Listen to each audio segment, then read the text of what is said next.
It's time for Windows Weekly. Paul Thurrott's here. Mary Jo Foley's there. And we're going to cover the latest news from Microsoft, new builds of Windows 10, a lot of E3 news, and a big shakeup in the executive suite at Microsoft. All the details next on Windows Weekly. Netcasts you love. From people you trust. This is Twich. Bandwidth for Windows Weekly is provided by CacheFly at CacheFly.com. This is Windows Weekly with Paul Thurrott and Mary Jo Foley. Episode 418, recorded Wednesday, June 17th, 2015. The Stephen Elop Signature Edition. Windows Weekly is brought to you by Braintree. If you're working on a mobile app and searching for a simple payment solution, check out Braintree.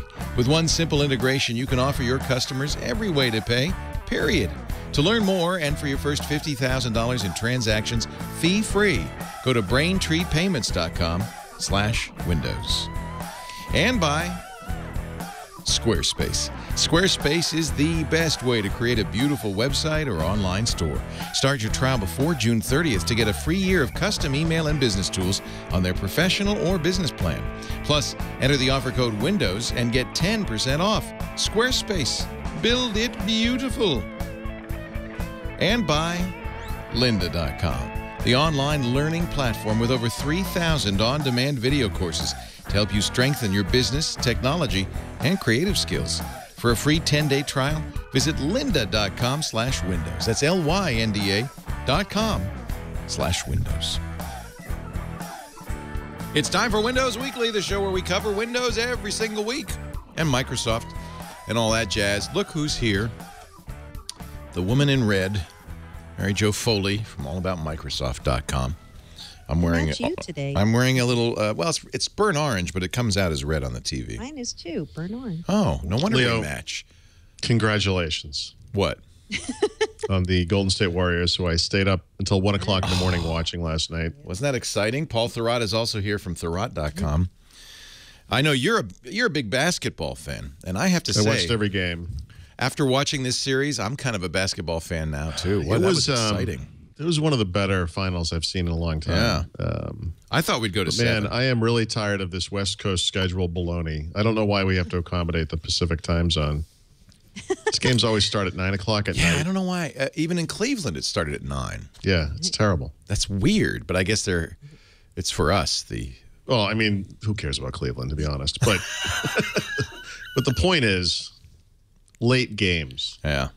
But they were good. It was darn exciting, I gotta say, and we haven't won. I know Cleveland has been going through a drought, and I'm sympathetic, but it's been 40 years for the Warriors. Yeah, California's going through a drought too. Yes, a different kind, a more frankly, a more serious one. Yep. I used to work on the Warriors radio station here in San Francisco for many years, like 8 years. So in the bad times, in the Chris Mullen era. And the Carl era, and I don't. It's nice. I had really kind of given up on them forever. Sure. You know what? There is a tech angle to all this, because the new ownership, which took over a couple of years ago, while the lead is Peter Guber, who is Barbara Streisand's ex-husband and hairdresser, who became a movie producer and somehow made so much money that he could afford a basketball team. But the managing partner and most of the rest of the members of the partnership group are Silicon Valley millionaires, or dot-commers. So there is they're building a new facility over on the other side of the bay from Oakland in San Francisco, Mission Bay, and they made a commitment when they bought the team. They said, we're tired of losing, and we're going to spend money. And they did. Right. They renewed Stephen Curry for 4 years for $44 million. And that seems like a smart move. I don't know what they're paying Iguodala, but they should pay him more. Anyway, sorry, Mary Jo. This is worse than Xbox One. I know. Wow, it's going to be quite the show, guys.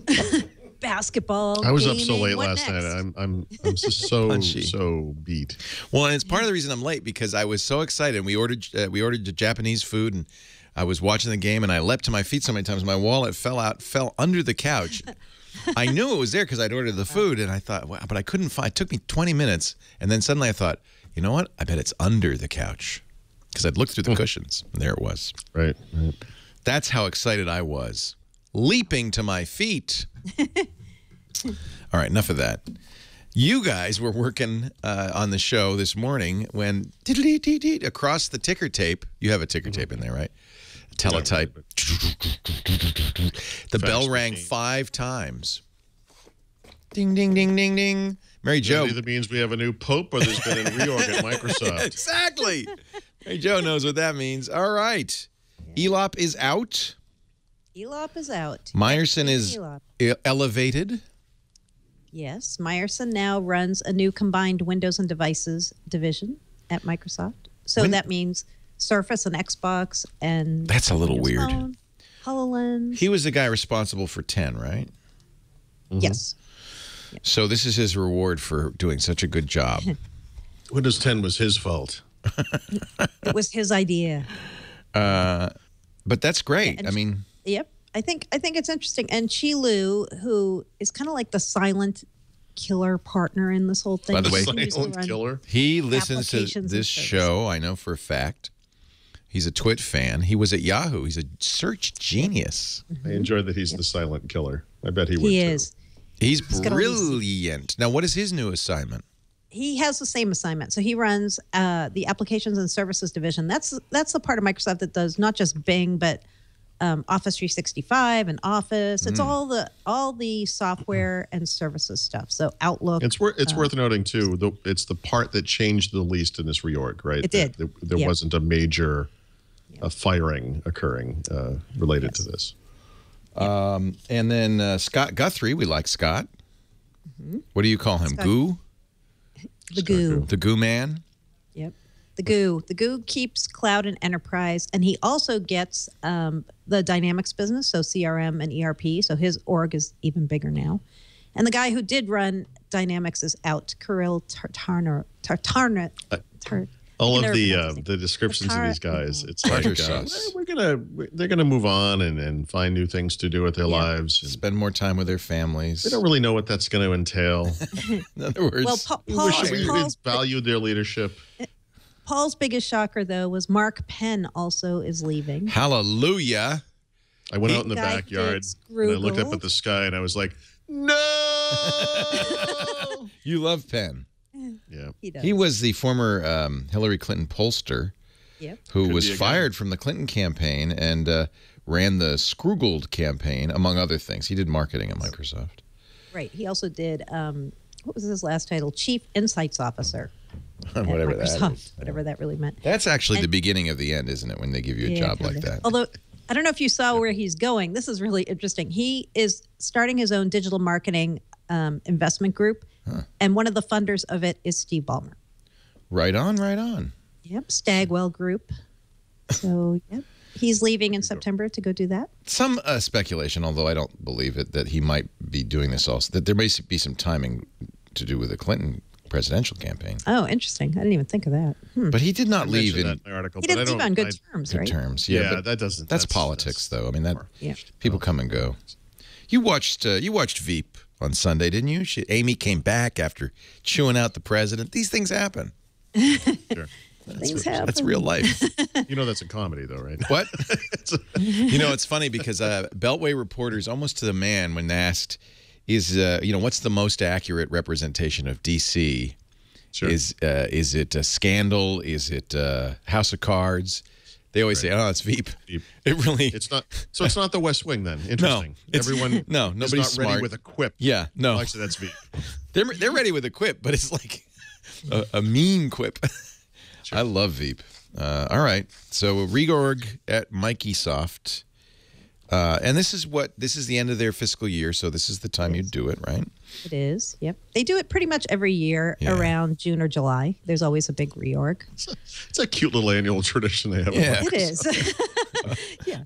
It's called, we make them sit down on musical chairs, and whoever doesn't get a chair. Yep. Yep. I'm trying to think what else we haven't talked about that was announced. Oh, Eric Rudder is out. So I don't know how many people watching the show remember Eric Rudder, but back when people were saying who was going to be the heir apparent to Bill Gates. Wow. He was one of those people. Was one of them. Jeff Rakes was another guy of that time. Right? You know. Yep. And he stuck around at Microsoft. He ran Server and Tools, and then he ran. Wait, he founded Server and Tools. Did he really? He was there then. Yeah. Yep. He then ran research for a while, and then he ran the Advanced Technology Group. He also was the guy who had the Midori team, that secret Skunkworks operating system project. You talked about He that. ran that. So is it safe to say Microsoft is rudderless now? It is. Yes, Nice. it is. I'm sure he's Zing. No, but he sounds like he was actually fairly important. Yeah. I get the feeling from Rudder that he became involved with more and more esoteric projects, like more research oriented than real world. And I don't know if that contributed to it or not, but he didn't really seem to have a big hands-on role with products. Yeah. Right. Not recent recently years. anyway, right? Yeah. And then they also announced they've kind of shaken up the inner circle, which is called the senior leadership team, and they gave some people new roles there. One very interesting one is a woman named, I'm looking for her here. Sorry. There's so many people. No one's ever heard of her. It's okay. Yeah, no. Peggy Johnson. Peggy Johnson, who came to Microsoft from Qualcomm last year, and she was heading up OEM relationships for the company and strategic partnerships. And as Mike Hole on Twitter reminded me, she today also takes on the mobile carrier relationships for Microsoft now, which is pretty interesting. I don't know who did that before. Do you, Paul? Who ran Mobile carrier relations? No. Is it that woman from the Windows Phone team who just left? The Lumia team, I guess. Joe Harlow. Joe Harlow left too, who ran phones. She was the right hand to Stephen Elop, came with him from Nokia when he moved back over to Microsoft. She's out also. Do you think Stephen Elop really agreed it was the right time for him to retire from Microsoft? Do you think that was a No. Consensual agreement that they came to? I don't think so. I mean, what happens there a lot, at many companies, is what they do to have people leave is they'll say, you know what, we have a new role idea for you. It's this. Yeah. Would you like this new job? And if you say no, then it's like, well, maybe you should think about what's next. I'm guessing. I have no knowledge that happened, but that's my guess. And I feel like I'm one of the few people that really like Stephen Elop. Like, I really thought he was very knowledgeable about the products, which you, believe it or not, you don't always see, and could talk about them very intelligently off the cuff, explain the differences between each one. I thought he was a good spokesman for that stuff. And I thought he was likewise good at Nokia when he was doing that. Yeah. But I feel like no one else really agrees with that. I didn't know him very well. I only interviewed him once when he was originally at Microsoft running Office. That was the only time I've ever interviewed him. I do know that, he was kind of a controversial figure, right? Like at one point he was considered maybe the leading candidate to take over for Steve Ballmer when he was leaving as CEO.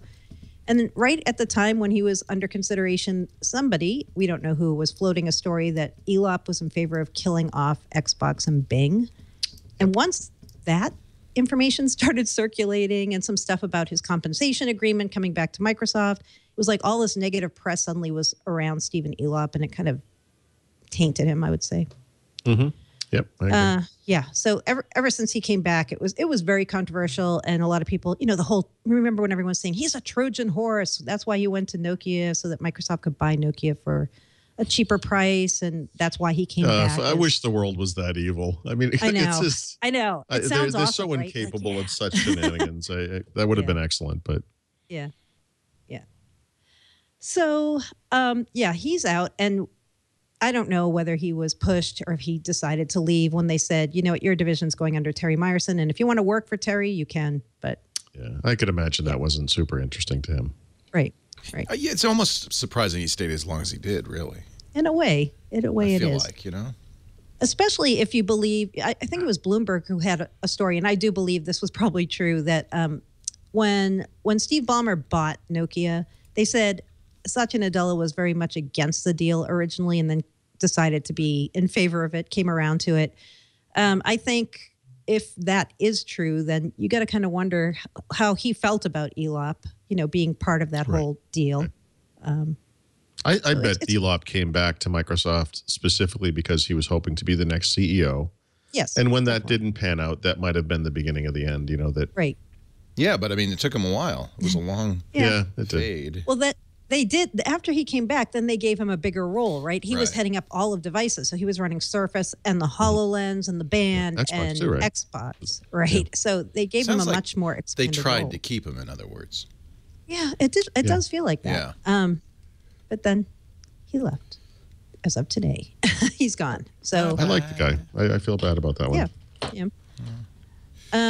It also still feels to me almost in a way like it feels when a new president comes in to a country. You kind of clean house of all the people who were associated with the last presidents, right? Yeah.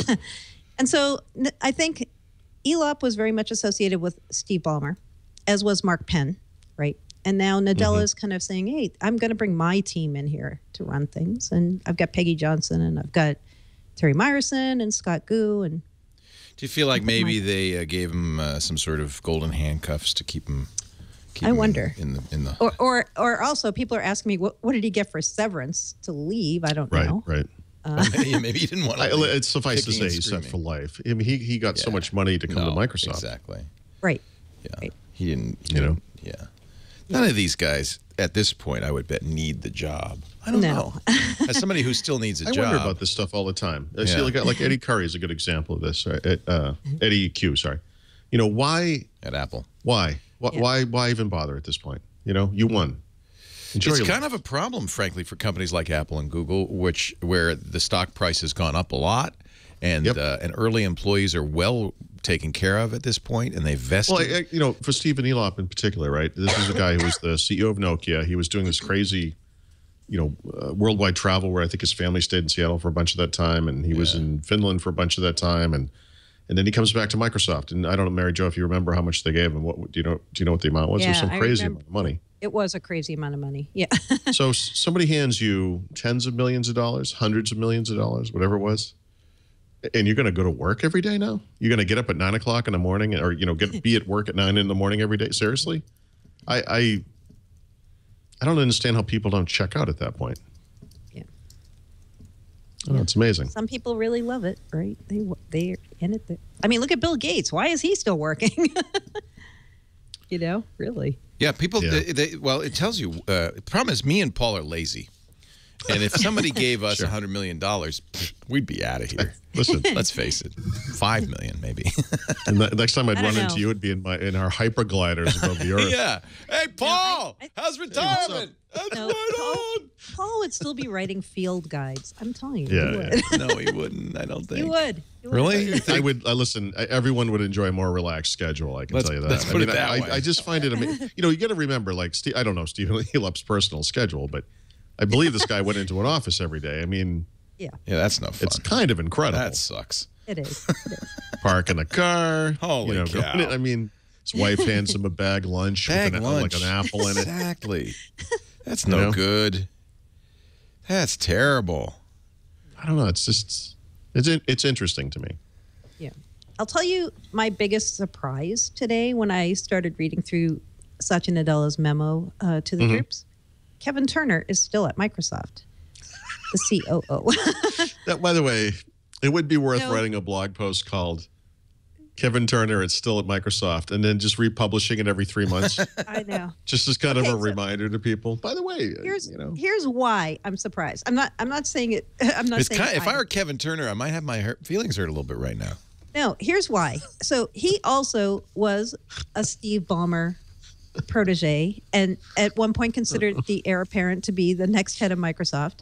When he didn't get the job, a lot of people thought he was going to leave. He's not the most popular guy inside Microsoft, but bean counters are never popular. He's the COO. He has this, he's the guy who's responsible for a scorecard system at Microsoft, and that's not too popular. So every time there's a big reorg, a lot of people are like, "Is Kevin Turner in or out?" And he's still there for now.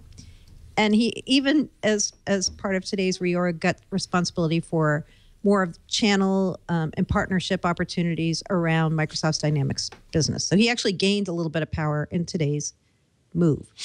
So that he was the big surprise to me in this whole thing. That's all. That's all I'm going to say. So if I'm Kevin, if I'm Turner, I'm going to go, yeah, I'm worth something. I'm sticking around. I mean, I'm sticking around. I got a job to do. I don't mean that. Look, I don't know anything about this guy, and I don't mean this in a mean way, but he's like what? He's like a cockroach. Like he just kind of sticks around. He's there. I mean, I'm just saying because politically it feels like Nadella's kind of cleaning house of people who Steve Ballmer brought in as his it's inner possible circle. Nadella doesn't even know he's there. No, he knows. Like he thinks he's clean house. He's like, they're like, what about Kevin Turner? He's like, who? Mr. Turner is in the lobby to see you. Who? I don't know any Turner. Who? Mr. Turner, your chief operating officer. No, I don't think so. What does he do? Well, he Get me a coffee. Yeah. Turner, get in here. My shoes need shining. I don't. Yeah. No, he's just one of those guys who everybody, remember when Microsoft had stack ranking and then they did away with it and people were like, yay, and then the woman who was the head of HR left and a lot of people kind of made her the face of stack ranking, even though it wasn't her decision to do it. She was the implementer. Turner. He's kind of that guy, right? He's the silent assassin. It's Kevin Turner. It's not the other guy. It's not Isn't that funny? Yeah. Yeah. Oh, but let's talk about another rumor that's been making the rounds as a result of this reorg today, which is why did Microsoft put its devices business under Windows today? Or actually, okay, they call it the Windows and Devices division, but effectively they put devices under Windows. If you're thinking about how that worked. And I've heard from a number of people who say this is the beginning of the end for Windows Phone hardware. They just see this as... When you say that, you mean you've heard from a number of people on Twitter. And others. In other words, you're not saying your sources at Microsoft. Uninformed not my or sources. ill-informed sources. Right. Yeah. In other words, right, I hear the same fears. People think, oh, here we go. Right. This is how it ends. Right. Well, they're going to be right eventually, right? I mean... Well, yeah, we're all going to die eventually. I mean... It's just a matter of when. Sure. I know that there's a lot of talk about, is Microsoft going to write down the whole Nokia purchase and what's going to happen to Windows Phone? Is Microsoft going to keep making Windows Phone hardware? At this point, I don't see them being able to drop it because if you look at where are most of the Windows Phone hardware sales coming from? They are coming from devices made by Microsoft. I think Paul's done and by the way, to clarify that statement, 99%. Right. It would be fair to say that all of them are roughly coming from Lumia. Yeah. Yeah. Yeah. Well, they were the best. Somebody called a radio show on the weekend and said, when's Microsoft going to do another high-end phone? Sure. They are going to, unless they've changed their mind. They're doing it this year. That's how you would, one way you would say, prove that we're still in the game. Right. Well, but obviously they want to tie that to Windows 10. Yeah, that's what I said. I said you'll see it when Windows 10 the phone comes out. And Windows 10 for mobile is behind, or is not on the same schedule as the PC version. So it's not going to happen July 29th. It could be September or October 29th or whatever. Right. But I think my point being that people look at all the low-end phones that Microsoft's doing, and that does not confirm to them that Microsoft's in it for the long haul. Right. Except that's they where do all release the a lot of them. They do release a lot of those right? things. That is where the money is. Yeah. And we can get off on that in a second, but I want to make sure we get back to what I think was Mary Jo's point, because the article you wrote, like I said on Twitter, I agree with completely, and you have a good theory about this.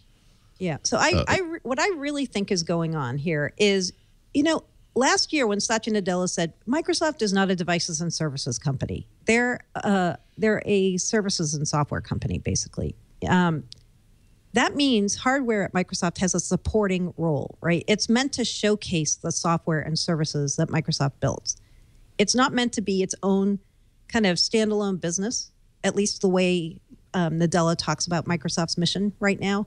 So one way to make sure your hardware has a supporting role to show off what you can do with software like Windows and services like OneDrive, OneNote, all those kind of services, is to make those two things work in the same division, right? So I think it's more a case of that than it is, hey, we're putting hardware under Windows so that we can kill Windows Phone. I don't think that's what's going to happen, at least not in the near term. And another reason I don't think that's going to happen is if Microsoft was going to kill off Windows Phone hardware, why would they be putting all this work into Windows 10 Mobile? What would be the point? Well, where's the evidence they're putting any work into it? I'm sorry. No, they are. I might have missed that part. That's later in the show. It's a lot of work to be done. But No, I think you're right. I mean, when you look at most of their hardware, not all of it, I think you referenced Microsoft Band as being an example of hardware that doesn't really have any Windows in it per se. These things are showcases for Microsoft's platform software, essentially, Windows, basically. And, the Surface is Microsoft's vision for, Windows now 10 computing. Windows Phone handsets are that for Windows 10 Mobile, et cetera. So, yeah, I think that's exactly right. Now, that said, you can bury this stuff inside of a much bigger division now, and over time, maybe they do scale back. I mean, I guess we'll see how the things, everything goes in this Windows 10 generation, but, this is not, I don't think any of this stuff really is Surface is $1 billion business, et cetera, but, and Xbox obviously has a big impact from a PR standpoint, but I really don't think these things are core standalone businesses for Microsoft. No. They're all based on Windows. Yeah. Right. So that's why. I think so. Yeah. I do too. Okay. So there's the reorg. Right, let's get to the important stuff. No, stop. We'll get to the important stuff. Sure, we will. As soon as I do this word from whoever the hell our sponsor is. Hey. Hey, Debbie. Do we have any sponsors for today's show? Usually they give me a clipboard with that information. Here comes somebody. Just pause here for a moment. Well, I've just been handed this information. It's the sheer professionalism that draws me to the Twit network. I apologize. Open the envelope, Leo. Who is it today? And today's lucky sponsor, Braintree Payments. Love Braintree, actually. Braintree is a full stack. There's buzzword number one, payment solution. This is really something of interest to anybody working on a mobile app or a web app where you want payments. And, of course, you could write this stuff yourself, but don't. There's security implications. There's, of course, the whole banking thing that you got to figure out. Braintree makes this easy. 10 lines of code, and you've got payments in your app for everything. PayPal, Apple Pay, Bitcoin, Venmo, credit cards, of course, and more coming soon, if you know what I mean. You probably heard some of the rumbling about the different payment plans coming out. And it's all with one simple integration. You get with the Braintree V.0 SDK, you get what they call their zero-touch payment capability. You know where you've experienced this? Uber. Uber uses Braintree. What is one of the things, like the number one thing people mention when they say, oh, Uber, so cool? Of course, they mention you push a button, car comes to you. That's cool. You get in the car, you go for a ride, you get out without doing no handling of credit cards or anything. You're automatically billed, tips taken care of. That's Braintree right in there. They also do it for Lyft. They do it for Airbnb. They do payments for Hotel Tonight and Living Social and Munchery and GitHub. And I know if you're a developer, you know what GitHub is. You probably use GitHub. From day one, when GitHub started taking payments, Braintree was there from their first dollar to their billionth, from your first dollar to your billionth. Braintree scales, and they solve the problem. It's a huge problem you know about, mobile cart abandonment. About 70% of all shopping carts are abandoned right there at the point where they say, submit, pay, for a variety of reasons. It's too complicated. People can't figure it out. They don't trust it. They don't get it. Braintree eliminates those problems. It's a trusted, easy-to-use service your customers will like and you will love. Great support. So if you have any issues, they will help you. In fact, you can try it right now. They have an SDK and a sandbox that you can use the SDK and see what it would look like.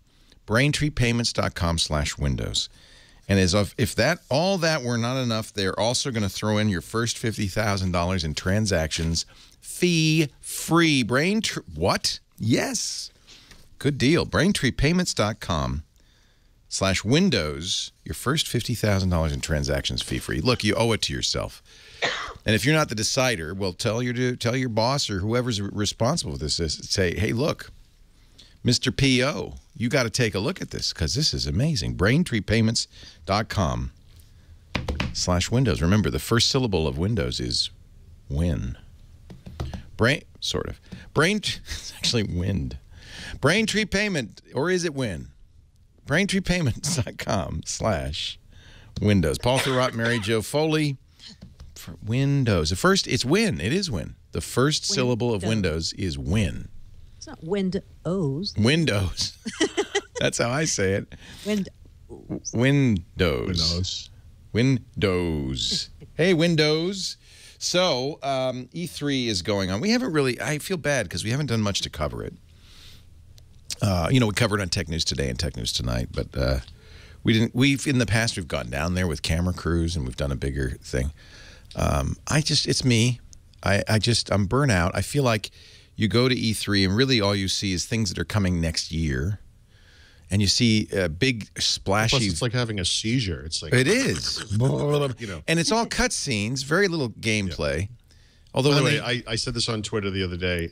There needs to be a rule from now on. We've reached the point with graphics that all of those cutscenes in every game should be made with the same game engine that the game uses. I don't understand how in this day and age you can see this photorealistic cutscene that's amazing. And then you drop into the game, and it's like going down to an Atari 2600. Well, and I just don't understand. The ads are worse now. I mean, these ads for Call of Duty where you're in the game and you're shooting at stuff. And well, how about the little mobile games, like the ones with the stupid mobile games where it's God like of War. You know what? Bad news. Kate Upton is not in this game. I keep looking. Yeah. Yep. She is not in this game. I've been searching everywhere. Right. That's false advertising. Maybe it's an in-game purchase. I'd like to buy Kate Upton. You don't have enough coins, my friend. Right. How much is the Kate Upton upgrade? Anyway, so I shouldn't bag on it because it's also fascinating, and I've been watching all the videos. We saw HoloLens, that Minecraft demo. Incredible. Is that real? Dishonest. Dishonest. That's what I was worried about. Yeah. I showed Michael, our 12-year-old, because he's a big Minecraft fan. I said, would you be interested? When they started it, the guy was sitting in a chair. Yeah, that and he was was looking real. up a screen on the wall. And I think I tweeted this, but I thought certainly, well, look at them. They're finally trying to show that there's a limited field of view, that it's like look through a portal window. I'm like, okay, that maybe they're addressing this issue that we raised back at Build. And then he stood up, and it would turn into this amazing interactive experience at the table. And I thought, that's not what it's going to look like, and it's too bad. And it will look like that, but just through a portal.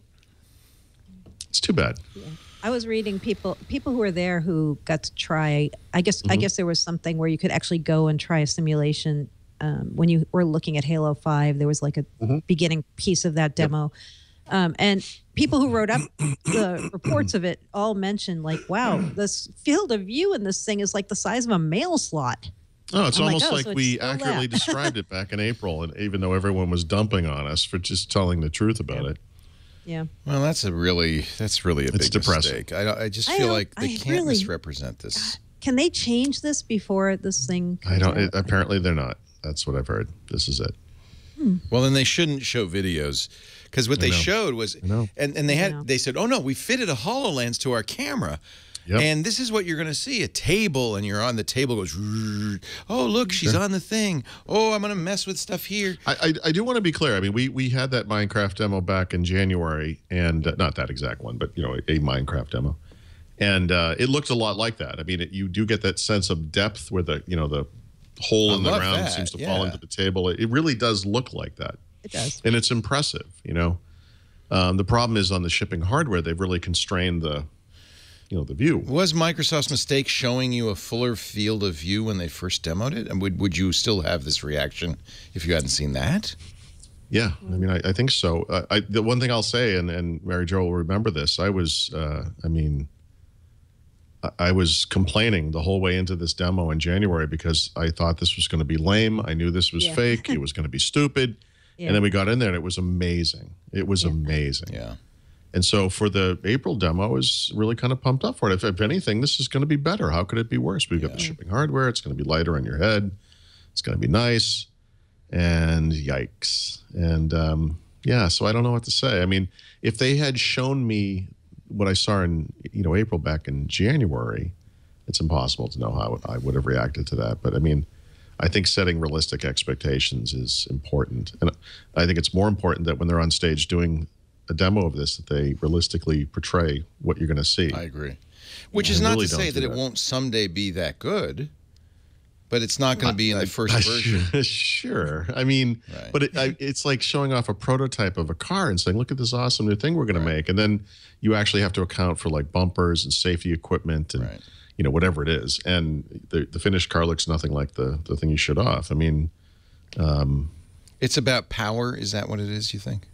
That's what some people say. They say it's because it's going to be a self-powered unit, and if they could somehow tether it, that it would be easier to have a bigger. I don't mind hooking it up to my Xbox. This is my point, actually. You don't leave with it. You're not going to walk around the street with it. Right. Yeah. So why not have it be tethered? Why not have the mask part be bigger? At least optionally. I mean, why not do that? I'm sure that would make it more expensive, perhaps. Maybe the processing would have to be.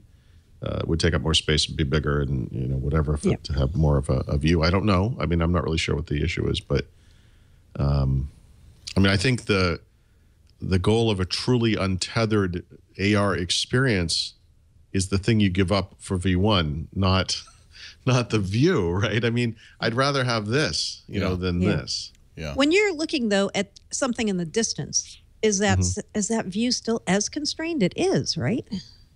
Because it doesn't matter where it is. You have to, you're. And this right, is, you still have to tip your head, right? Yeah, one of the goofy, I don't even want to call it a game. I don't know what you call this kind of applications that people are talking about. This like virtual pets, right? You could have a cat or something, so it looks like the cat's on your room, and it would realistically jump up on the couch and do all that kind of stuff, and everyone's cooing and ahhing over that, and it sounds cute, except. Put a mask on and try in your own home trying to find a cat, like only being able to look through this tiny little thing. I mean, that would be more frustrating than fun, Yeah. I think. Yeah. So, we don't know if anything will change between. But you know what? We're ruining the E3 part of this because I know the HoloLens thing was actually just a minor deal. I shouldn't have brought it up, but that was no. We had to talk about it, but there was a lot of good stuff. Announced at E3, how they're going to bring Windows 10 2 articles. to the console. I mean, wow! I told you we're going to get you. Wow! Cortana Windows 10 stuff is coming. Xbox 360 compatibility sort of coming. New controller for hardcore gamers. Oculus Rift deal. I mean, there's all kinds of awesome stuff to talk about. I don't want to be a real. Debbie I know Downer. I can be a little negative sometimes. I've heard this from people, but the truth is. Most of the E3 stuff is pretty positive, I would say. Yeah. Neato. Yep. Pretty darn exciting. The part I was interested in was the emulation part because a lot of people have been complaining, I can't run my Xbox 360 games on my Xbox One, and they suddenly came out this week and said, hey, guess what? You can. It was interesting, though. They didn't want to say how you could. They were just like, they said natively too the first time they mentioned it. It was like it's not. I know. It's not really. But it was funny because I was looking while that keynote was going on, and I saw everyone tweeting about, oh, you can run the games. I'm like, how though? How? And so I started looking around, and I found this Q&A that Microsoft had up on the Xbox.com site that they afterwards removed. But it said in that Q&A, this is happening via an emulator that we built. And it was like this whole Q&A about, some people, we're calling it backward compatibility, but it's really an emulator, and we built this emulator. And, it's not that different. If the performance is good, who cares? Right. And they say it is. Right? Honestly, Isn't that how you run Xbox games on Xbox 360? You use an emulator, right? It is, but there's one major difference. I believe with the Xbox 360, going back to original Xbox, the game maker had to be the one to handle how this worked. With this, Microsoft's taking on the job of doing the emulation. Yeah. All they need from the game maker, I guess the publisher, is permission because this is a new way of getting that game out into the world, and some publishers may not want that. And actually, it's probably a lot of them, to be honest. It's not a particularly big list of games that's going to be available even in time. That's a bummer. So far, right? Yeah. Well, no, they said we're going to have 100 for the holidays. I mean, 100 games is not actually. Depends on which 100. The top 100 Xbox games, that'd be good. But it's not going to be the top 100. That's the problem. It's going to be some of the top 100. Why do the publishers not want that? Well, for example, they want you to buy a new one. The point of the tagline for this capability is we're not going to make you pay to play your own games again. Right. Which is exactly what people that make games want you to do, because they want you to buy the games for the new console, not keep reusing your old games. So if you're Call of Duty, for example, Call of Duty is not among the games that are on there. There's several, 7, 8, 9, I think, games-ish. 9 Call of Duty games for Xbox 360. I'm not saying they're not going to be on there, but think about it from Activision's standpoint. Why would we want you to have this capability? We'd rather have you buy new games, or buy the Xbox One version of the game if it exists. So we'll see. When I asked for a statement about what's going on behind the scenes, they said we actually built a virtual Xbox 360 console in software, and what is required is each title has to be repackaged and validated to enable work in the console, right? So there's some steps they have to do to make it happen, but they say they're going to roll out titles monthly, new titles. Yeah. Again, which ones, how quickly. This is what they did with the 360, right? I mean, it's very similar ultimately. Yep. So that actually got the biggest applause of that whole first. Microsoft keynote, right? That was a kind of hands down. That was. We've all been jonesing for Viva Pinata. So, what game, Paul, do you want from your Xbox 360? Honestly, the Call of Duty games would be the biggest one for me, because I do spend a lot of time going back and forth. And I guess the only issue here, though, is I actually bring my Xbox 360 and go somewhere and play video games with people. The Xbox One in its current form is not very portable. And I just don't see doing that. I'd be nervous bringing it anywhere. I don't, that's going to require a hardware revision down the road, a smaller console.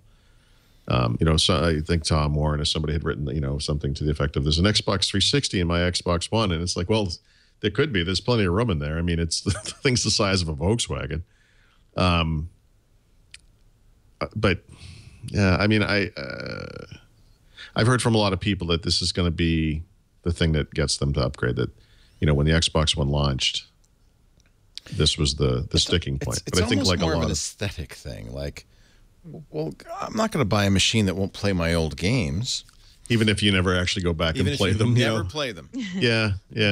It's not. What prompted this change? Well, you think it's to I actually boost think their they sales? wanted to do well. Okay, Yeah. that's interesting. Right? I believe them when they say they. Maybe that's not the right way to say it.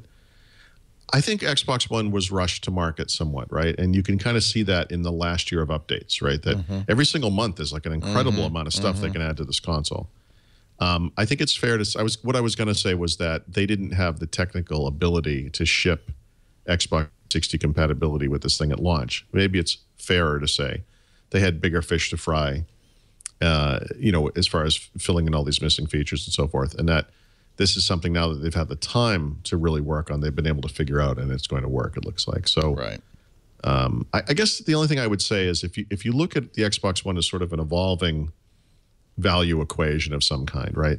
The console has gotten a lot cheaper. They've really de-emphasized the need to have Kinect, although, as we're going to talk about in a few seconds, there's some new stuff coming up with regards to that. You're going to wish you had it.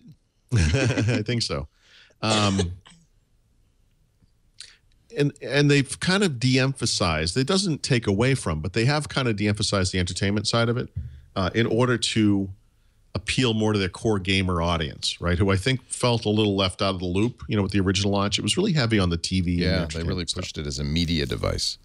And of course, the lack of Windows Media Center in Windows 10 tells me they're going to put out, as they have in Europe, a cable card adapter and a cable attachment. And they're going to add DVR capabilities. So they'll get there. There will be a lot of attention paid to that, I think, again. Yes. I think this speaks to the base, if you will. I think this is for the gamers. And obviously E3 is a gamer show. It's shock. But I think if you are a gamer, if you like games, you care about games, you had a 360, you weren't quite on board with the Xbox One. This is not the only one, but it's the biggest of the steps they've taken that I think really speaks to gamers. And like you said, it almost doesn't matter. I think there are people like, okay, I didn't buy into this because you just ignored this capability at launch, not that but now you're offering it, and I feel better about you, and now I'm going to buy one, even though I may never use that feature. Most people, I presume, didn't throw out their Xbox 360. They still haven't. That would have been a horrible mistake. Yeah. I mean, I still have mine. I mean, you didn't replace it. And it's going to well, that's an interesting question. Will the Xbox One be as good as an Xbox 360 on those older games? That's what we're going to find out. I mean, like Mary Jo said, it is the emulator for the machine, so you actually get the Xbox UI in there. The Xbox 360 UI, I should say. It's interesting that you can also get some Xbox One functionality on Xbox 360 games. So you can say things like, Xbox, record that. Oh, neat. And it will actually record the game. I think that's kind of cool. Yeah. So you're going to get the Blade interface on the new Xbox One. That's interesting. Well, actually, so Xbox, they don't really have a Blade UI anymore. It's a whatever they call it. Yeah. Yeah, it's kind of a panorama looking thing, but. And I like this new Elite controller. Does this look good? Seems to me that it would be good. It looks expensive to me. Did they say a price? $150. Ooh, it is. Now, it's funny the way people defend things. You know, we get the same kind of arguments about HoloLens. You know, you don't understand. No, you don't understand. Well, I understand that there are high-end controllers for professional gamers and all that kind of stuff. You know, you don't just enter the luxury car market because you feel like it. You know, I've been selling $16,000 cars, but now I'm going to sell one that costs $100,000 because that's how much these cars cost. You just don't understand the market. You know, if you're going to enter the market like that as a non-entity, you have to undercut the high-end existing market. That's what Lexus did when they entered the luxury car market. This controller should cost $100. It should be twice the cost of a controller, and it should have the exact quality and build materials that you see in the high-end controllers that companies that make this kind of stuff make. I mean, I think that's the right way to go. $150. I mean, you could probably buy an Xbox 360 for that much money. That's a lot of money. It's a lot of money. What do I get for that? Interchangeable parts. Yeah, and I've been going back and forth between the 360 and the Xbox One this year, and one of the things I really don't like about the Xbox One controller is the height of the thumbsticks. They really feel off to me, and so on this Elite controller, there are 3 size thumbsticks, and 2 of them are shorter than the version on the normal Xbox controller. And that by itself makes me want to get these things.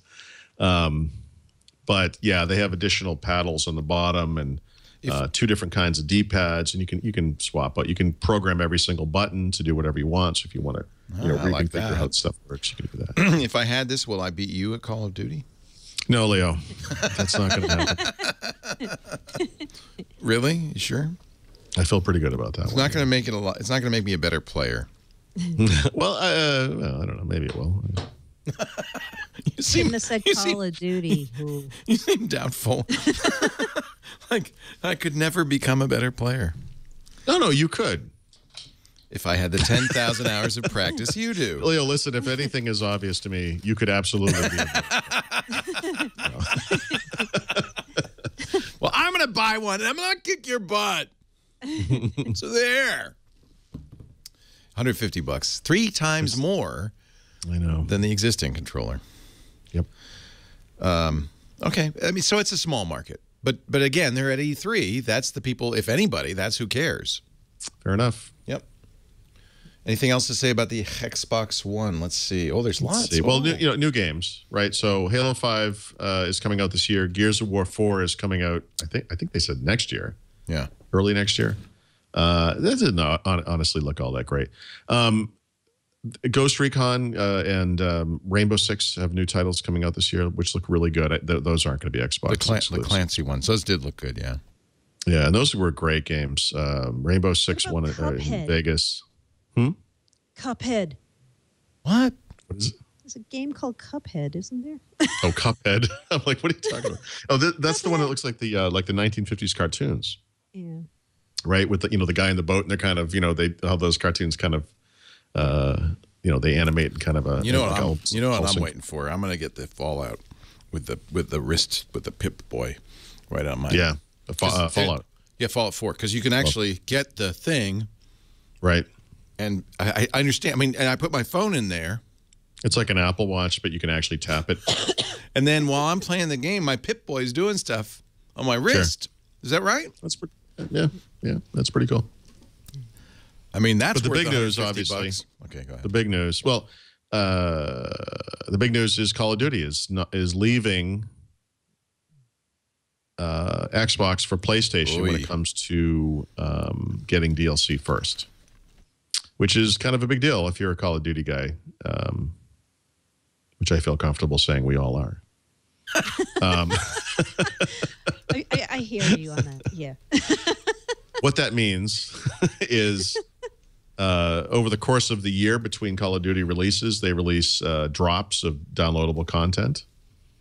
Oh, this is Cuphead. Yeah. Right? Yep. It's kind of it looks like a 30s cartoon. Yeah. I was flipping in and out of the keynote. It's cute. It's very cute. I'd play this. It's even interlaced for your enjoyment. Yep. You know what this is? This is, well, let's see. People like Minecraft because it was 8-bit. What if we went even farther back in time? I think this one looks It cute. says coming 2014. Did you see that?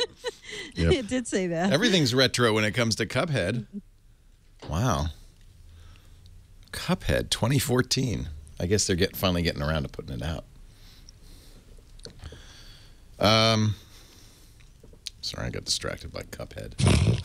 Sorry. I apologize. No, I want it now. Me and Mary Jo, we're going to buy an Xbox One and we're going to play Just to play Cuphead. online with my Elite controller. Go ahead, enjoy your Call of Duty. The intersection of Xbox One users who will have an Elite controller and play Cuphead is probably going to be pretty small. Good. I'll be able to beat them all. I was watching the keynote on and off just to see if there was anything I would care remotely Cuphead. about. And every time I'd like flip to the keynote, I'm like, nope, guys shooting guys. Okay, forget it. Then I'm like, oh wait, there's a game with so like sick. a cup dancing around. Yeah. Yay. Hey. So sick of first person. I just like shooters. that whole kind of, old Mickey Mouse cartoon kind of effect. It's, I mean, Doom 15 or whatever it is. Come on, been there. well, look, I'm excited about Doom. Although Doom is not happening till next year, which is sad.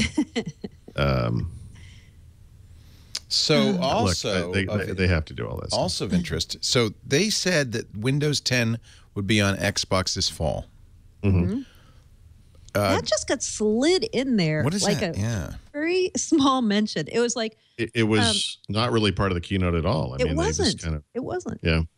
Because we've heard Windows 10 was going to, Xbox One was going to be upgraded to the Windows 10 core. And then suddenly in one of the Microsoft blog posts I'm reading, it's like, oh yeah, and this fall you're going to get an upgrade, a new dashboard, and you're going to get upgraded to the new experience, the Windows 10 experience. I'm like, wait, what? Well, I mean, we did sort of know. I mean, we knew it was coming. I guess the bit of new information was, how or when, right? I mean, so it's going to be and an upgrade, right? It's just going to be pushed out. It'll be a as an system update, to you know. people. That's it. No big deal. And then you're going to be able to take advantage of all the power of Windows 10 because you're going to be switched out from the Windows 8 core to the Windows 10 core, right?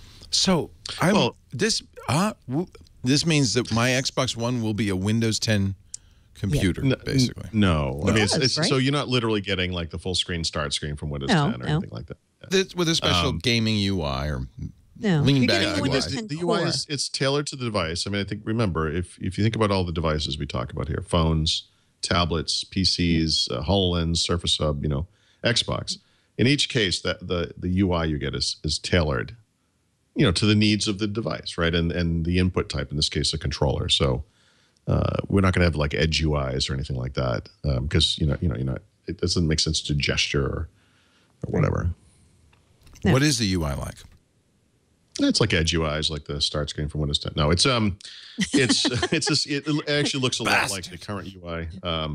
They're introducing more vertical scrolling into it, which I think is important. I mean, the Xbox 10 UI, if you think about it, is really just a giant panorama. There's no up down at all. It's just left right. And so now actually here's the way to think of it. If you're familiar with the Xbox Music app on Windows 8 and how it's changed over time, it went from being this big panorama to being something that's essentially a single screen experience with scrolling that is vertical rather than horizontal. Is this it? Or am I going the other way? Is that This Windows? is the Xbox app. On Windows 10. That's his Xbox on Windows 10. No wonder I'm confused. That's good news too, though, right? If I have Windows 10, I can run Xbox games and stuff. Yeah, you can stream them. Right, yeah. the streaming. Yep. That's Which cool. they actually let go live this week too for people who have On the what do they preview, call it on yeah. Windows on Xbox? The preview. The Insider's preview program, yep. Preview program. So you can already test that out now. Yeah, that was a big deal. Yep. Cortana is part of it. Cortana. Wow. Okay, we On kind Windows- of knew that. No, on Xbox, right? that's great. Well, But- so here's the thing. So on Xbox One today, you can say things like Xbox record that, Xbox take a screenshot, that kind of thing. It's really short, barky little commands, Right. and it works pretty good. They're really introducing like a lot of nuance and power and more of a conversational kind of thing. And so if you know how Cortana works today on Windows Phone, you can do something like say, remind me on Tuesday to pick up flowers for my wife or something. And Cortana will construct what is going to become an appointment or an event in your calendar. And then she'll ask you if this is okay. And if it isn't, you can actually then edit it in place. And so those capabilities are coming to the console.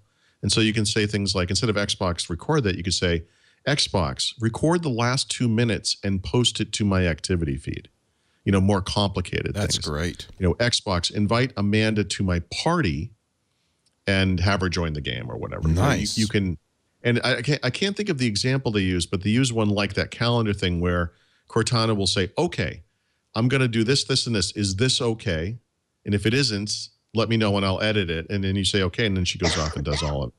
And so it's more talking, it's more power, it's more capability, but a lot more nuance as well, which I think is really interesting. And we've just been looking at the new UI Windows 10 Yeah. on Xbox. The other thing you see here when during this video is that there's a UI that I can't remember the name of it, but it slides over from the side.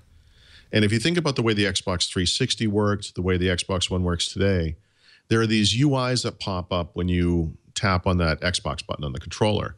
And today what they do is they come up over the screen, like right in the middle. Yeah. And not good. I hit that thing by mistake more than I hit it on purpose. So you're in the middle of a game, and all of a sudden it comes to a grinding halt. Well, not if you're online, because the people are just killing you now.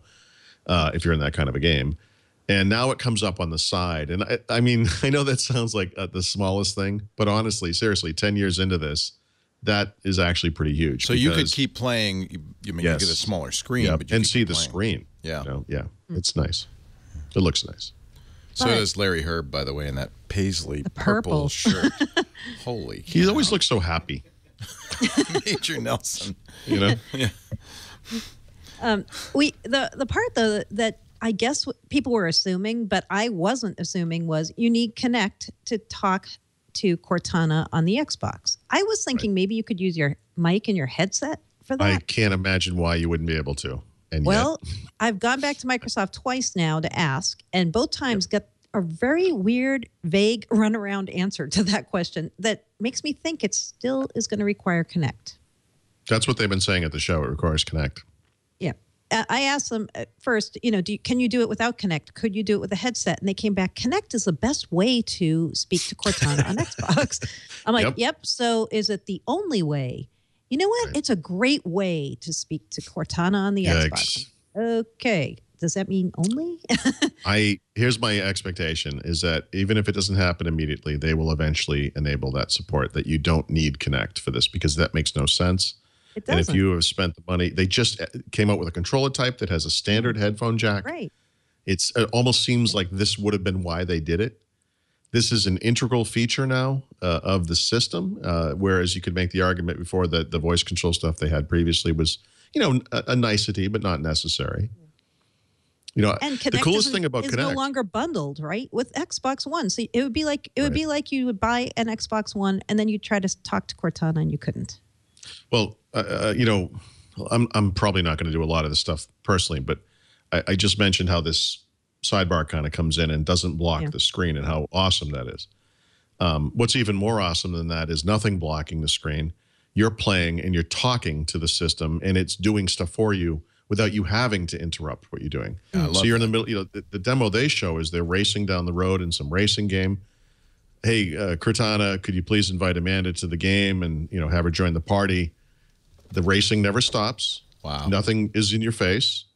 She says, "Yup, I've invited Amanda," and away you go. Right? I mean, it's such a cool feature and such a nice differentiator to require you to spend, how much does it connect? $50 or $100 or whatever, would be a tragic mistake. Yeah. Tragic mistake. Well, so far we don't know if you can or can't. I should say a tragic mistake Microsoft is clearly about to make. Yes. It feels like, well, they really want to push Connect, right? They want people to have Connect. Right. Well, I mean, they just spent the last year kind of de-emphasizing it. By the way, not a single Connect announcement at E3 of any note. In fact, so many people asked about it, they issued a statement where they said, oh, no, there are going to be new Connect games coming out this fall. We'll have more to say about that later. But, you just let E3 come and go without announcing any Connect titles. I think that's very telling. I don't think there's a lot of support for it. Well, there you have it. But we do like the idea. And you have a Connect, Paul, so what do you care? Well, I know you speak for the people. I look at this stuff and I think these are features that real people will really use. If once you start talking to your console, it's very natural. I mean, I think whether you're going to pause the TV during live TV, where I keep talking about, you don't have to pick up a remote, find the remote. You don't have to, if you're using some kind of casting device, turn on your mobile device, unlock it, find the screen you're on. Like the ability to talk to something in some circumstances makes a lot of sense. It's really useful. And this is a great example of it. And I just hope they don't limit it to Connect, because a lot of people just bought Xbox Ones without it. Yeah. All right, if you say so. When you record, when you say, hey, Cortana, take that last 15 minutes and leave out the part where I get killed, but put that up on the website. Yeah. When you do that stuff, it goes to upload, Microsoft's upload site, right? That's the only, can you put it on Twitch? So, yeah, this is the question. Well, yeah, so actually Twitch, yes. Yeah, Twitch is available on Xbox One. Yeah. Okay, good. Yes, you can. Yep. And I could, see, what I want to do, I want to do a Let's Play video. Yeah. Like Leo plays Cuphead. Sure. It'd be great. And so right now I can do it on Twitch with my Imagine Xbox. being able to do it on YouTube. But I'm thinking, now you know where I'm going with this. So I looked at that YouTube thing. I was very interested in that. But the one thing they didn't really talk about was what they were going to support.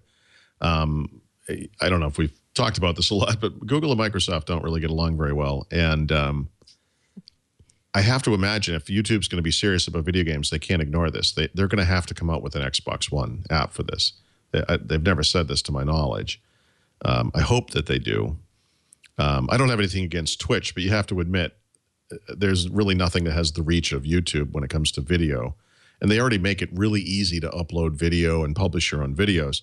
The ability to do live events and so forth on YouTube really speaks to, I think, what Google wants to do with the service, which is make it that kind of one-stop destination for video. So I hope it's coming, but I don't know anything about that. I've not heard them explicitly say that. I'd love to hear otherwise, but not that I know of. I hope so. I would guess they would. That's why I asked if they supported Twitch. And of course they do, because every time I look at a game, I can see people playing it on Twitch. So yeah. Yep. Yeah, they do. Yeah. So upload is just for the short clips. Twitch is really for the Let's Play stuff. Yeah. I mean, I'm not a 48-year-old man, so I'm not on Twitch, but I. No, I'm telling you. No, Leo plays Cup Boy. It's going to be huge. And I might do it in an old-timey voice. Yeah. Oh, let's see what Cup Boy's up to today. Hello, Mr. Cup Boy. I don't know if I want people to see my passive-aggressive video game style. I know. Yeah. Hello, I'll just drop a couple of claymores around here, and then I'll go around the corner with my noob tube, and then I will chuckle like a madman when you step on one of those things, Oh, my, Mr. Cuphead has had a very rough day. I'm thinking this could be huge. I might just abandon the whole thing, the whole twit thing, and just sit in my living room in my skivvies. Sure. Oh, dear. Mr. Devil is here. You're going to Howard Hughes it for Uh-oh, Cuphead. I think it's Cup Boy. Is it Cuphead or Cup Boy? Cuphead. Cuphead. Fortunately, Cuphead has some XXX brew. Here he comes. Oh, my. It's a giant carrot. I don't know. I think this looks like a great game, by the way, Mary Jo. See? Yeah, it does look neat. You and I are playing Cuphead online. Okay. Yeah. It's the new MMORPG for people over 50. Cuphead. If you remember Cab Calloway, you'll love Cuphead. Meanwhile, I'll be playing Call of Duty 27. No, you'll be Duty on a in space. PlayStation. Coming You'll in be on a PlayStation. 1936. Plus 80 years. So it is for next year. All right. Cuphead. I love Cuphead. I'm glad you brought that up, Mary Jo, because I missed that exciting announcement at E3. You know what? I just got a shout out on Twitter, and it said Mary Jo Foley gets major gamer cred for the shout out to Cuphead. Guys, just saying. My bookery says, Incredible. AARP endorses Cuphead. Now, you know who I think's going to like Cuphead? The hipsters. Yeah, That's who I really think is going to like it's a Cuphead. hipster thing. It is. Yeah. It is. Did we cover all the E3 stuff? I think so. See if there's anything else. Halo 5 Guardians. So it's interesting because they did the whole Halo. You get everything there is to do with Halo, and now they're coming out with a new one. That's frustrating. You mean I have to buy more? Yep. Yep. Mm-hmm. Any other games people are excited about? We mentioned Fallout 4. I think that looks great. Did you follow the Sony stuff at all? I did not, because as an I didn't Xbox, see anything from Sony that was particularly interesting. Actually, I mean, other than Call of Duty. the one interest, yeah, they're getting DLC, but also one interesting thing about Sony's PlayStation announcement, they're going to do TV. They're going to scoop Apple with a Sony PlayStation over-the-top Yeah, because a lot TV. of us were sitting on the fence. Like, if Sony just does this first, man. we'll buy that one instead. local stations in 5 markets. Someone's going to smack Sony in the face and be like, hey, by the way, it's not 1999 anymore. No one cares.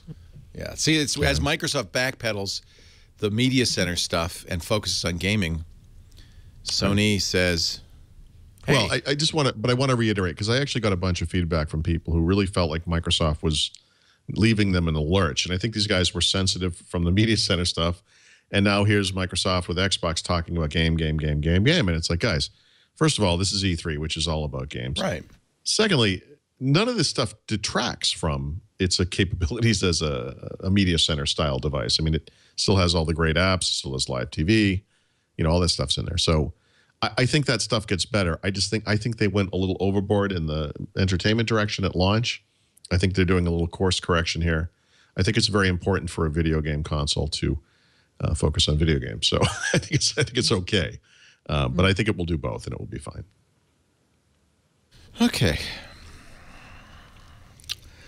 We're going to move on in a second. I want to talk a little bit about Squarespace, and then Windows 10. We will talk about Windows 10. Yes, it's back. There's more to say. It's actually not much more, though. No. It's been kind of Windows 10 heavy for the past few months. 6 weeks off. Yep. Here it comes. Get ready. I'm actually kind of interested to see what happens with my Xbox. We've got Dimitri Lee Allen, who did that great Windows Phone app for Twit. He works at Microsoft. He's working on a XAML version of it that will work on Windows 10, and I think bring us to Xbox. At least we'd love to have Twit on Xbox One. That would make the media experience exciting. Our show today brought to you by Squarespace, the place to make your next site. Build it beautiful with Squarespace. I am a huge fan. It is easy to set up, takes just a couple of weeks. You may wonder, why didn't we build our new site with Squarespace? I'm wondering that now, too. Certainly, if somebody needs a website for a personal blog or a professional site or maybe an e-commerce site, there's nothing easier than Squarespace. We couldn't because most of what we did was back-end automation for our encoding system. And we had a pretty specific need there. But Squarespace, for most people, is the place. Man, it's awesome. It's robust. It's reliable. It's hosting plus the best software ever. The e-commerce on Squarespace is phenomenal. And every Squarespace plan comes with e-commerce. It also is responsive. This is something that we spent a lot of money to get responsive. You get it for free with Squarespace. It's part of the deal. Squarespace looks good on a phone, on a giant screen, and in everything in between. Start your trial before the end of the month, before June 30th. You're going to get a free year of custom email and business tools on their professional or business plan. But do use the offer code WINDOWS. That'll get you 10% off and get you in on that deal if you want it. A free year of custom email and business tools. I think you're going to want that if you are doing the professional or business plan. Squarespace. Start your free trial. All you have to do is go to a Squarespace site and click that big Get Started button. You got 2 weeks to really play with it, to see what's going on. Even import existing content to see how that looks. But finish that trial up before June 30th because that's the deadline for a free year of custom email and business tools with the Squarespace Professional or Business Plan. Squarespace, they do it right. They make it easy. They make it pretty. They make it look good. And they start at $8 a month. And that includes, when you register for a year, your domain name as well. The professional plan, $16 a month, includes so much: 20 products, a developer platform, email, professional email, and that's free through June. $24 for the fully integrated e-commerce, unlimited products, real-time shipping from ShipStation, label printing from ShipStation, integrated accounting by Xero, and of course that professional email and business tools. This is a great deal. Squarespace.com. Don't forget to use the offer code WINDOWS when you decide to buy. Squarespace, build it beautiful. Speaking of beautiful, Paul Thurrott and Mary Jo Foley are here. We're talking Microsoft. We're talking Windows. We covered the reorg. We covered E3. Well, I think we should cover Windows 10. What's the latest? Build 10130. This is actually kind of old news. I mean, so this build's about 2 weeks old. Slow ring, folks. You Yeah, two weeks ago, the build came out. 1 week ago, they, in an unprecedented move, made it available for ISO, but not to slow ring. They've been putting out little fixes ever since, and now it's out on slow ring, and so it's presumably good enough for everyone. Although, by the way, this is the build I've been having horrible problems with. Suddenly, it's been degrading for me over time. So I was just saying to Mary Jo, I wish they would release a new build just so I could. I think they will pretty soon, don't you? Do this thing soon. My PC is a mess. What kind of problems? Well, actually, I'll get into a little bit of it later because it's part of my tip or pick or whatever. But I just had bizarre problems. There were a lot of problems. Some of them are related to things like you go to pin things and they don't appear, or you go to search for apps and you can't find them even though they're in the system. And there's just been this kind of steady stream of things, and it's been kind of escalating over time. So I've just had a lot of problems with it on this particular computer. So generally speaking, by the way, I should say I actually feel like Windows 10 for PCs is in pretty good shape, as you can tell. But for some reason, it's just gone south for me on this PC. I don't really know why. I think it's all that whereas I've been downloading. I don't know. That's it. Do you do clean installs each time, or do you get the ISO and do a clean install? Have you tried that? I always do a clean install. Oh, yeah. right. Yeah. Oh, yeah, yeah. No, this was a clean install. It's not that, then. Drivers, you think? You know what? I actually do get a lot of video card-related driver issues. That could be part of it. People who follow me on Twitter know I routinely will complain about Internet Explorer crashing in the background. One of the things I do first thing in the morning is, I kind of go through all my feeds and you kind of control click on everything, tab, tab, tab, tab, tab. And some of the pages that you open may have, ActiveX, well, not every, I mean, some kind of embedded content of some kind. And it feels like the whole thing is teetering on the edge of crashing all the time, so it's more likely for me to have problems than not in the mornings, especially for whatever reason, because a lot of, from a lot of these sites and so forth. I don't know. It's, I need counseling, Leo. I don't know. Hey, at least you don't have hybristophilia. I don't know what that means, so you're right. I just learned it from CNN right now. That's when somebody is in love with or sexually excited by criminals. Yikes. I am reading a book about Charles Manson right now, though. That's the kind of the beginning of hybristophilia. I'm just saying. Interesting. I do like true crime stuff. You see what I'm saying? It's a paraphilia involving attraction to someone who has committed a savage crime or outrage. Jeez.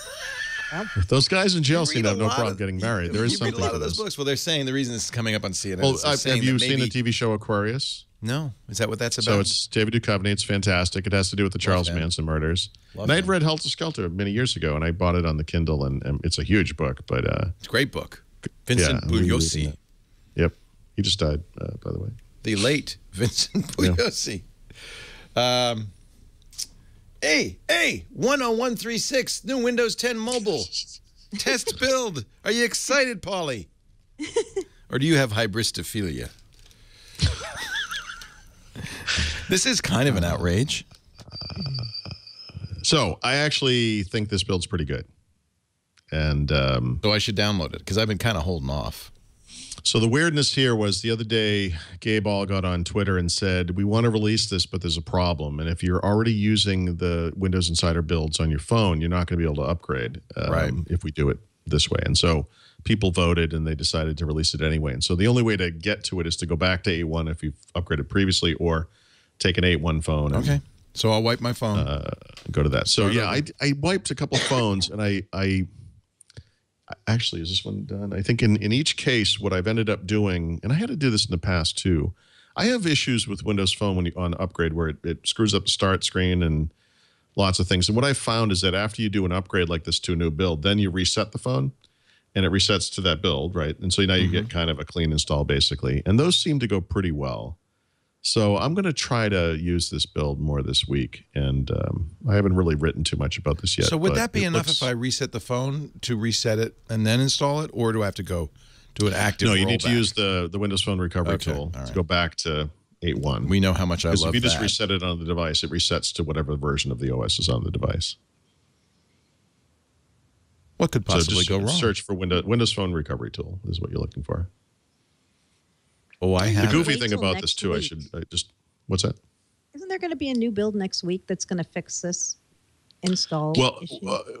Yeah. So they're going to release some fix to it. What they're going to do is basically release this build, I believe, or maybe it'll be a new build, but they'll release something so that fast ring testers who already have a build can upgrade. Oh, so I should wait. So maybe wait. I would wait. This is the Stephen Elop Memorial build. Is that? Jeez. Sure. I think it looks pretty good. I like it. So the icons show up and things like that? Yeah. I've had all sorts of weird. Yeah, there are lots of weird issues. I think the goofiest thing about the Windows 10 mobile builds we've seen so far is the weird combination of old and new. Yeah. On one of my phones, for some reason, when I go to settings, it looks exactly like Windows 8.1 settings, Windows Phone 8.1 settings. On another phone, you go and it looks like the new Windows 10 style of settings, and I can't explain that. But when you look at the all apps list, it looks like Windows Phone 8.1. But then you press and hold on something, and you get like a Windows 10 pop-up menu. So it is in this goofy in between state right now. But there's a new version of the Xbox Music app, for example. There's some stuff in there. It's interesting. I like the effect on the start screen with the image in the back, and you can see it through the tiles now and all that kind of stuff. You can see that on the apps list as well. It's getting there. You know, I think it's. Well, maybe I'll do it then. I'll wait though. Yeah, there's a visual style thing that I think works well on the phone that doesn't necessarily work well on PCs. They're kind of new icon style, little tray icons and things. Yeah. I think they look kind of nice on the phone. I'll wait till the Stephen Elop Memorial build comes out next week.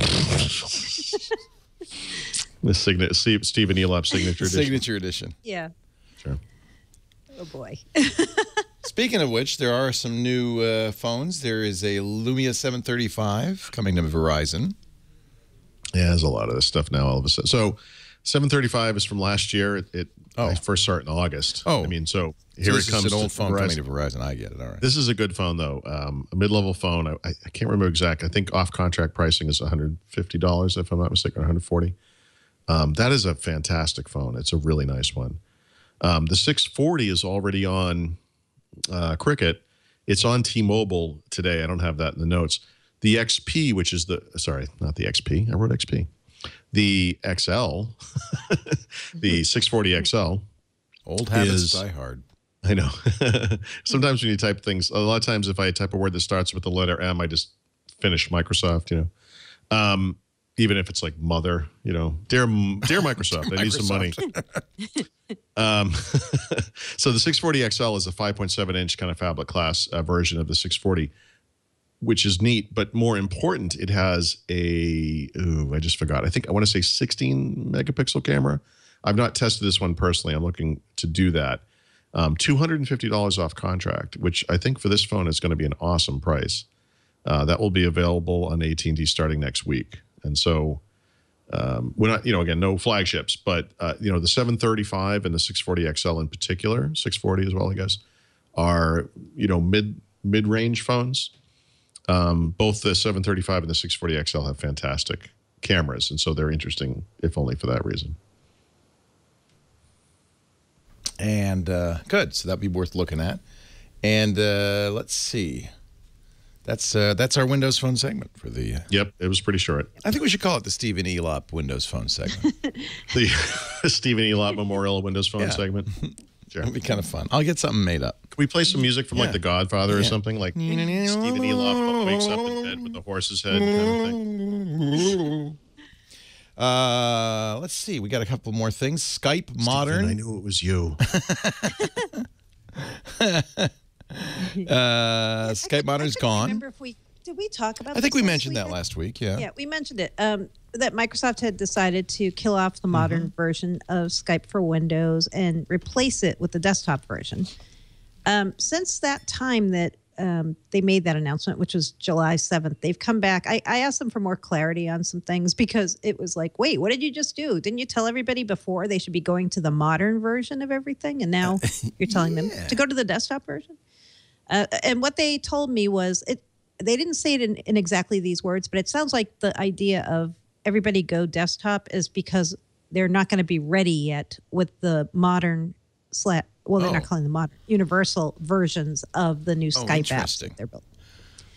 So they're building 3 different Windows 10 apps. They're building a chat app, they're building a phone app, and they're building a video app. And they're saying they include Skype or that they are based on Skype. They kind of alternate between those two things. And those apps are going to be available later this year. So there will be universal versions of Skype apps. They're just going to be 3 small separate ones. And if you're a person who doesn't want to use those separately, you'll be able to still continue to use the desktop version of Skype on your Windows PCs, Windows 10 PCs. Also, these 3 apps, they're going to ship as part of the operating system. So when Microsoft pushes updates to you with Windows 10, you're going to get these by default. They're going to be in the operating system, pre-installed. But you will be able to turn them off in case you don't want to see those 3 separate apps. So it's a little confusing, to say the least, but that's their strategy and where they're going with this. I think if they had just used the word universal when they first said they were killing off modern Skype and just said, hey, and we're replacing it with these 3 universal apps coming later, people wouldn't have flipped out, but they didn't do that. It's slightly goofy that nothing is available to replace the app, right? I mean, except if you're on Windows RT, we should say you keep the modern app for people who have Surface RT and Surface 2 and other Windows RT tablets. But yeah, it is weird. There's nothing to replace it, right? It's like, we're not ready, so let's just kill the modern version now and instead just let you use desktop till we're ready. And I think we talked about this Chrome stuff last week too. I think. Did we? We mentioned the Chrome. Oh no. So this is new. It's the same thing that was available before. It's worldwide now. Okay. And the IM works in Chromebook, which is new. It didn't. Before, right. apparently. It was. Yeah. Eventually, no the plugin. video will work for that, but not. Yep. You're right to think you're looking at a repeat because when they announced this, I looked at it. I was like, did I just write about this? Yeah. Yeah. Okay. Yeah. So good. Box. Box. You Yeah. want to do this box story? Yeah, we'll do box quick. So, Microsoft's been cementing more and more partnerships, especially with Valley-based companies. And they've had a number of announcements with Dropbox integrating with Office. And this week they announced that Box is going to be integrated directly with Office Online. Not standalone Office, just Office Online so far. So that if you have documents that are stored in Office Online and you want to work with Box, it'll be much more seamless than it is currently. I don't know if they'll go so far as to do some of the other integrations like they've done with Dropbox, but it's a start anyway. So Box and Office Online now integrated. And OneDrive for web, new interface. Have you seen this yet? Nope. No, I don't have it. When you wrote it up, I'm like, I know they said that they have a new interface, but I haven't seen it. People have been sending me screenshots for the past few days. Really? Nope. I haven't seen it. I keep looking at it. I look at it in different browsers. I'm like, I'm not seeing this. And then I discovered they had actually blogged about it, and it is rolling out. I just don't see it myself, so it's hard to write about because I don't really. Does it look like this? Just out of curiosity, does it have that? No, it's not that nice looking. Okay, just checking. Yeah, it is responsive though. It is. Lord, oh Lord.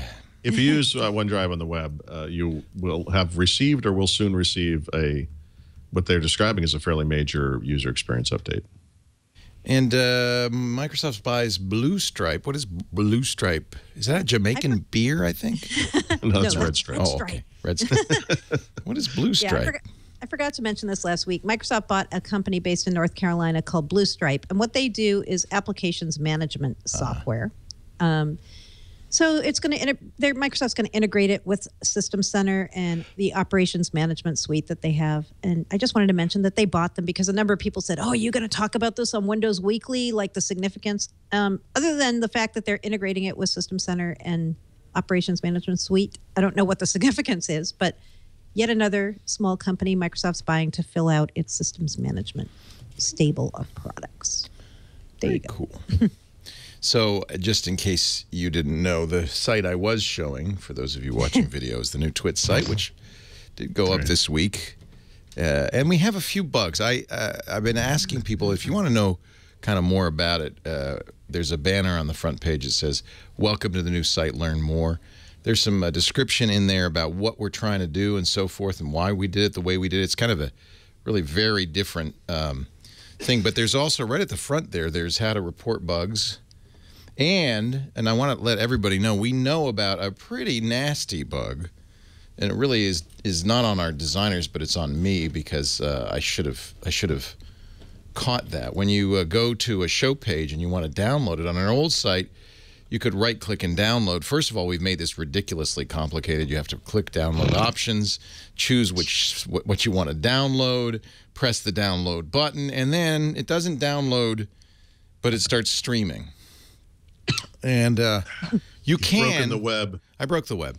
You can right-click this, by the way, save video as in this case, and it will save the full video, not just how far you've gone, but the full video to your desktop. The reason is CacheFly, which provides the files for this, sets a MIME type on these files of stream the file, not download the file. And that's a lot of times what people want on the web is, if you're downloading an MP4 or an MP3, to start playing it as you download it. But in this case, it isn't what people wanted. On the old site, you could right-click and save as, and that would work. But it doesn't work on the new site because of the way we're doing this. So we know this, and we're going to fix it. The problem is that we can't modify how CacheFly sets the MIME type. If we did, unfortunately, our podcast measurement company, PodTrack, would count it as a different, the downloads as different from the streaming, which we don't want. We want to track all the views of Windows Weekly. So what I'm asking the developers to do is replace the download options button here with just the 4 or whatever the file styles that you can download.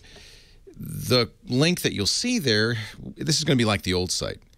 The link you'll see there, if you click it, yes, it'll start streaming, but you'll be able to right-click. And it will, instead of doing that, it will download.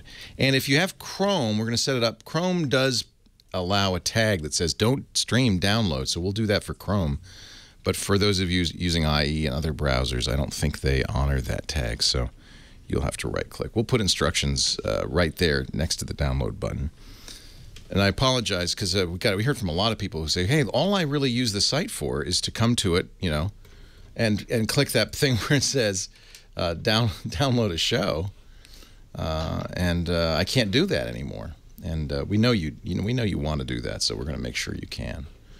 The other thing that people said is the other thing I come to the site for is to see a list of the latest uploads, and I'll pick a show from that. Right now, we only show 3 in that latest column. We're going to make these links, latest news, help and how-to, and reviews, be hot links that will actually give you a page. Right now, though, there's no way to. We made a page. There's just no way to get to it. If you go to twit.tv/episodes, you will in fact get a list, kind of just a list of all the latest episodes in the chronological order. Let me go to that right now. It's not coming up. There it is. So this is just, you know, every show as we put it up goes 1, 2, 3, 4, 5, 6, 7, and so you could go through that and see. Some people are saying, well, why don't you have the show titles in there? We just don't have room for that. But we'll look at that. There are lots of cosmetic things or things where people say, hey, it should be this way or that way, and we're certainly looking at those. But if you have thoughts about the website, read, if you would, click that Learn More button. Read why we're doing it the way we're doing it and how we're doing it. And that might help you understand why it looks the way it does. I'm very happy with it. I think the folks at Four Kitchens did a brilliant job. And any mistakes that I made are not their fault, and that download button is one of them. That was something that I didn't anticipate you would want so badly. So I didn't make them do it. But we are making them do it now. Well, we're not making them do it. We're paying them sums of money to do it. Let's take a break. When we come back, back of the book, Paul Thurrott has tips and tricks and software. Mary Jo Foley has beer. I do. And I'm, as always, excited. We have to play to our strengths. We all have our role in this life. Hey, I have a code name, too. And a code name. But really the beer. I have a bunch of water in my lap because I just spilled this all over myself. I can just ask, but this has been kind of bugging me. I'm looking over your right shoulder. Paul, are you taking up fly fishing? It looks like you've got a little fly fishing table that you're going to build some flies over there. What do you mean? Which one? Over your right shoulder, yeah. No. Okay, just asking. I won't go any. I'm not going to go any. Some Windows phones, some compressed air. Okay. There's a microphone stand back there. It looks like a little fly fishing stand. It does, yeah. Okay, I see what you're saying. That's and then all the things in the trays look like maybe little, I don't know. Those are my phone. Blue whammies and yellow. Like my phone. No. You know, they've like cable. Yeah. Connections. Yeah, and stuff. I shouldn't look so closely, obviously. No, it doesn't bear inspection. But why do you have water in your lap? Never mind. No. I was taking a drink and I thought your waders might have leaked. I didn't. Okay. We're going to take a break and come back, talk more with Paul and Mary Jo. But right now, let's talk about lynda.com. I know I've always been of the opinion the human brain really is all about learning. That's what we do best. You learn, you stay alive. Right? We should always be learning, and lynda.com is the online learning platform for you. Over 3,000 video courses for problem solvers, for the curious, for people who want to make things happen. People just want to learn. Maybe you want to develop an app. Maybe you want to master Excel or learn a new programming language or sharpen your HTML skills. Lynda.com has everything. 386 programmers courses, 584 developer design courses, 1,138 web developer courses, 530 courses on photography, and on and on and on. In fact, I'm a big photography fan, as you know. They just added a new weekly series, The DIY Photographer, with Joseph Lanashki. That is really great. Highly recommended. He teaches you how to, for instance, how to make your own macro lens for just a couple of bucks, which is pretty cool. The variety of courses is just phenomenal. Courses on exploring photography, exposure, and dynamic range. Courses on compositing in Photoshop and Lightroom 6 and Lightroom CC Essential Training. And on and on and on. Photoshop. I mean, here's my friend Ben Long on the Practicing Photographer. It's just such great stuff. Just really love it. Watch and learn from the best experts who are also the best teachers, professionally produced videos. They look great. They're engaging. You can watch them at your own pace, either from start to finish or just small bites whenever you got a moment. Take notes as you go, refer to them later, download tutorials, watch them on the go, including access on iOS and Android devices. Every show is broken down into chunks. You can read the online transcripts so you can jump right to the part you want. And your lynda.com membership gives you access to everything.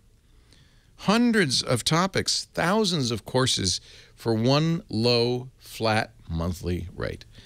lynda.com/windows. Your free 10-day trial awaits. 10 days is enough to really get a sense of what's on there, and maybe even to take a few courses from beginning to end, depending on how devoted you are. Lynda, lynda.com/windows. We thank them so much for their support of Windows Weekly, and we encourage you to support them back. Paul Thurrott, Mary Jo Foley. Time for the thing I call the back of the book. We'll start with Paul Thurrott and his his tip of the week. Oops, that's you. Hello. Hello. Cup Boy is here. Hi, Cup Boy. No, sorry.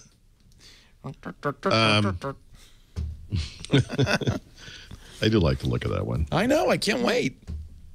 So I think that Windows 10 Mobile is getting to the point where you can start testing it, but I don't think you should put it on your phone. So if you're not feeling particularly brave, and you shouldn't, my advice is to just buy a low-end handset. I mean, you can get a really decent Windows phone now for under $100. There might be one cheaper than the one I'm recommending, but I have it here. The Lumia 635 right now is available at Amazon for just $45. And so if you're interested in looking at this software now, it's free. You can get the phone really cheap. I mean, to do the equivalent on Apple, you'd have to join the Apple Developer Program, which costs $99. And then, of course, you'd have to own the device as well. But you can do this for free right now. They're going to leave this program enabled going forward as well. And you can watch and see how this thing improves over time. And eventually, it probably will be good enough. I shouldn't say probably. Eventually, it will be good enough for you to put on your daily driver phone. So I'm not feeling confident enough in this one to put it on my 930, but it is kind of getting there. And I think just as the sub tip, I mentioned this earlier, you'll have to upgrade from Windows Phone 8.1. If you can stomach it, back everything up and all that kind of stuff, reset the phone. You'll have a much better experience with the Windows 10 mobile preview. But you should definitely check it out. It's starting to get there. Yeah, cool. I have an old not beat up, actually, never used it, but one of the inexpensive Windows phones. I'll give it a try with it. Yeah, why not? And your pick of the week from software. So this is related to some of the problems I was having this week. I posted this image on Twitter the other day. I was wondering if anyone would get what was happening, but it was a VB dialog box triggered by a wonderful bit of malware that had infected my system somehow.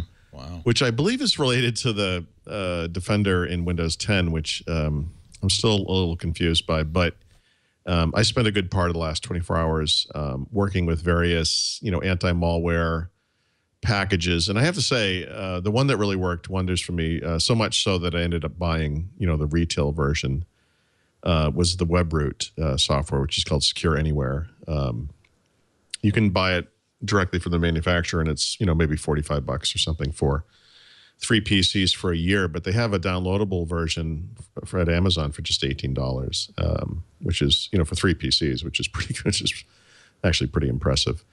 I had some serious malware going on my computer, especially yesterday.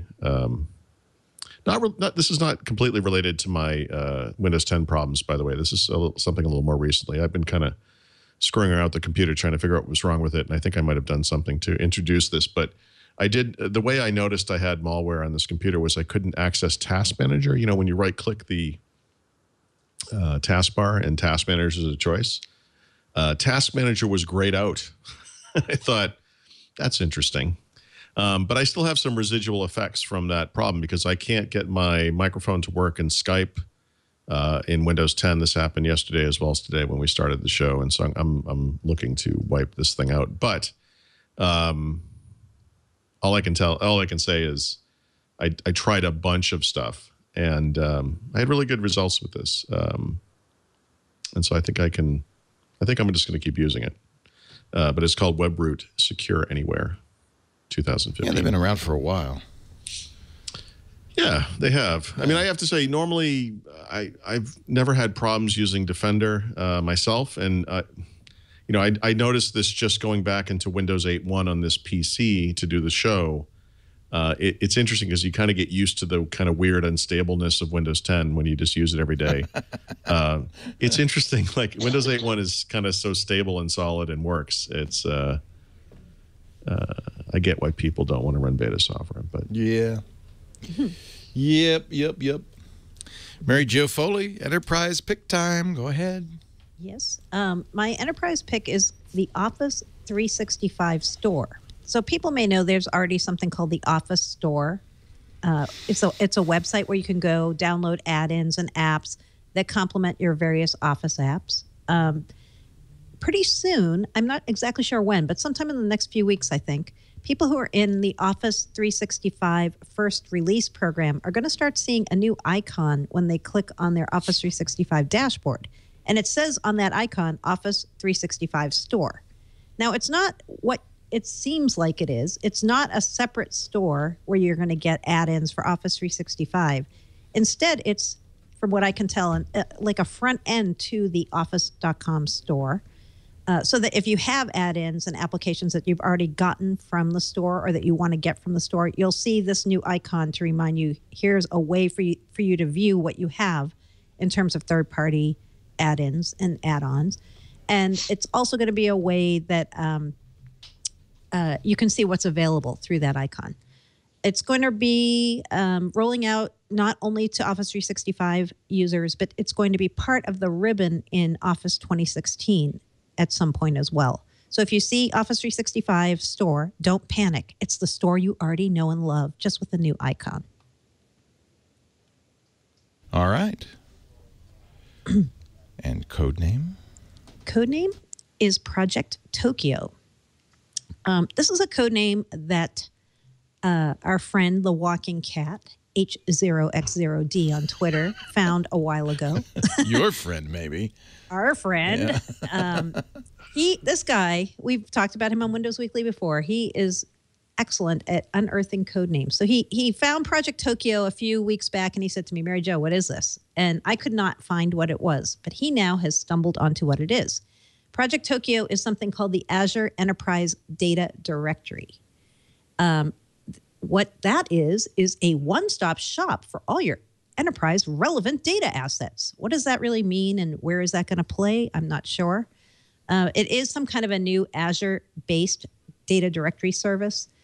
I don't know when Microsoft's going to come out with this. I jokingly heard, when I first heard the code name, I actually asked Mark Rusinovich, because I saw him at a Microsoft event, what is Project Tokyo? And he said, oh, I can't tell you, or I'd have to kill you. And later he said to me, I actually have no idea what that is. Even better. So now we know, Mark, it's the Azure Enterprise Data Directory. And hopefully I'll be finding out some more information about what that is and when it's coming soon. So stay tuned. And finally, let's get some beer. Yeah, let's get some beer. I'm going to go back to a sour pick because it's been really hot here in New York the past few days, and there's nothing as good as a nice sour beer when it's hot. So I'm picking a beer from Bear Republic out your way. Oh, yeah. Local. They have a great sour beer called Tartare Rouge. I just got to retaste this yesterday because Rattle and Hum was having a big Bear Republic event there, and they had all kinds of awesome Bear Republic beers on tap. This one, it's a really nice kind of mellow sour, easy to drink, not too tart. I mean, I definitely would say there's some vinegary flavor to it. If you know sour beers, sometimes it has that, but very refreshing, very light. If you can find this, I've seen it not only on tap, but sometimes in bottles in various places. Check it out because I think you might like this one. That's and I bet you guys can get this out there. Oh, it's right up this road. It's in Healdsburg. Yep. Yeah, we love Bear Republic. By the way, I mentioned to Mary Jo on Twitter the other day that Avery Brewery, which is one of my favorite breweries from Colorado, they have a beer finder, so you can put your zip code into a form, and then you can find out where you can buy their beer and what exact beer they have. Yeah. Oh, that's neat. And so I did this the other day, and what I found was that the place that we buy all our beer and wine and everything that's local has 2 Avery beers I've never even had. And one of them is a raspberry sour. So I actually just bought that last night. That was one of my beer picks a while back. Okay. So I literally just got it. The other one is like the Maharaja, which is an IPA, which that's really good. I actually did buy. You like that one? I haven't tried it yet. I like Avery, so. I'm just sticking with Bud Light Lime because. Yikes. What is these weird the John Oliver thing? Mixed, yes, wasn't that funny? The mixed tails now they're advertising. Oh, is that beer? Is that what is that? This company, the gaping maw of hell needs to open and just pull it into the bowels of the earth. Talk about a toxic hell. What is wrong with these people? I can't. Every time I see an ad for that stuff on TV, I want to throw something at the TV. Well, it's aimed obviously at people my son's age. Stupid people. Yeah. Stupid people. Well, they're frat boys who really are. It's not about flavor for them. It's not about anything. How quickly they can get a buzz on. It's so awful. It is really awful. Same people who drank Bud Light Lime. Oh. I love John Oliver messing around. Just squirt some lemon juice in your mouth the next time you drink a beer, you know? Like, you obviously don't care. Yeah. You know what? It's so awful. We are beer connoisseurs here at Windows Weekly. We will not countenance any Bud Light Lime. Some lemon juice.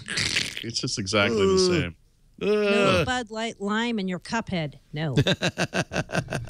That's why he has a cup head. That's right. Put the lime in the cup head and drink the bowl up. No, John Oliver did not recommend that beer.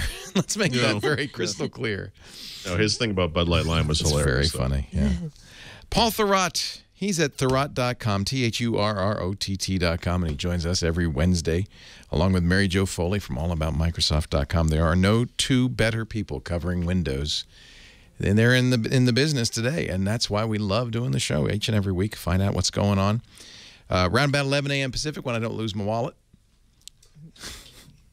I lost it today. We started a little late. That's 2 p.m. Eastern Time and 1800 UTC. You can watch live at twit.tv/live or on demand, because we always have on demand audio and video at twit.tv/windows.